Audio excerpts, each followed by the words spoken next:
viewers. Welcome to my brief devotion titled Fresh Bread. And I do hope that it makes an impact in your life as you begin a new day in Christ. We read in the Old Testament of the Holy Bible that God used Prophet Jeremiah to speak about the state of the human heart. Read Jeremiah chapter 17, verses 9 and 10. He says that the heart is deceitful above all things and desperately corrupt. Who can understand it? I, the Lord, search the mind and try the heart, to give to every man according to his ways, according to the fruit of his doings. I have read these two verses from the Revised Standard Version of the Bible I used from the year 1993. As Christians, it is possible for us to move in the spiritual gifts and still get our hearts corrupted. There are two spiritual realms we need to deal with, which are invisible to the human eye.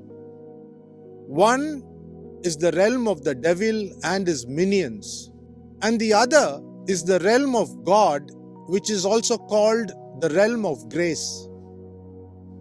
Remember, salvation has been given to the Jews through Jesus Christ because the Jewish Messiah came into the world to die on the cross to provide the forgiveness of sins.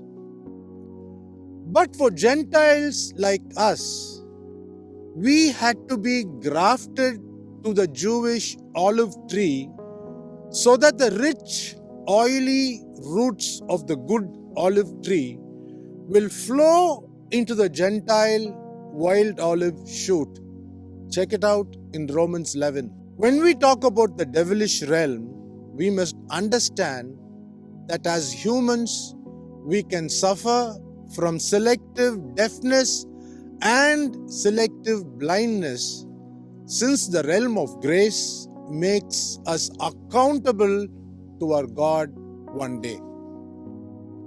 From being spiritual beings, Adam and Eve, as we all know, ate the fruit of the knowledge of good and evil and then became flesh beings.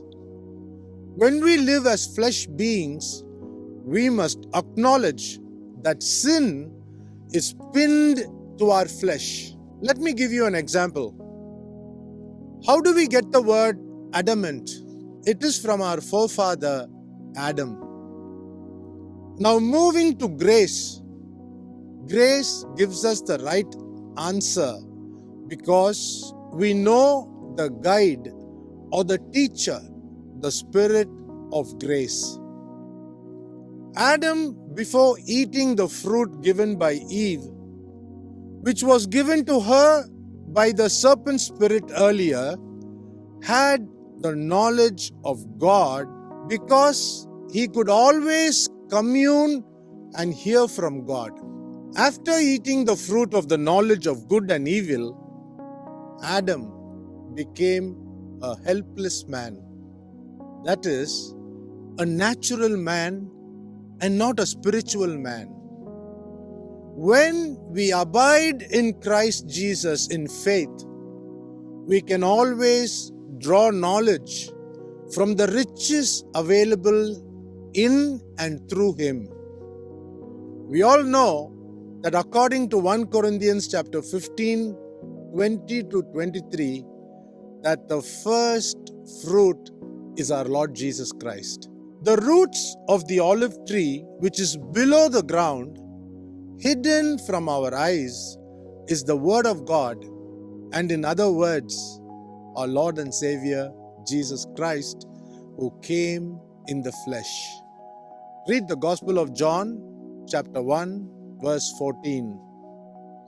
Going to the root is equivalent to going to the Word of God.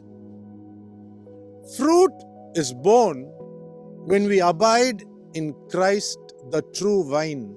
And because we know Him as our God and King, we bear good, acceptable fruit. Remember, we don't need to use our wisdom to choose God, but God chooses us. Read John chapter 15 and you'll understand. Okay then, see you tomorrow, God willing.